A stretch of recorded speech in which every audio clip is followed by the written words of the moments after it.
My name is Robert Cochran. I'm a physician practicing in Nashville, Tennessee, and I'm the author of the book, The Opiate Cure, Pain and the Bipolar Spectrum.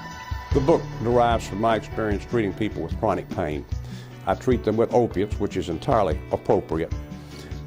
In the course of the treatment, I find that very often the coexistent psychiatric disease, depression, bipolar disease, attention deficit disorder, even narcolepsy or obsessive compulsive disorder, will get better simultaneously with the pain.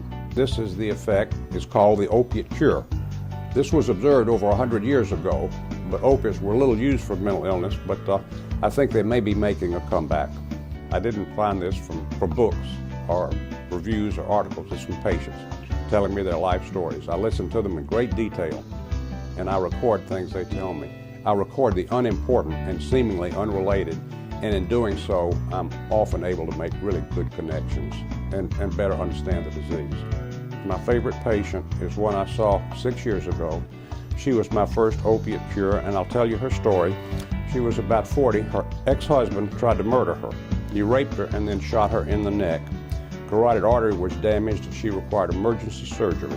So she developed chronic pain, and as so often happens in these people, with time she developed post-traumatic stress disorder, flashbacks, reliving the event, anxiety and depression. And then she attempted suicide.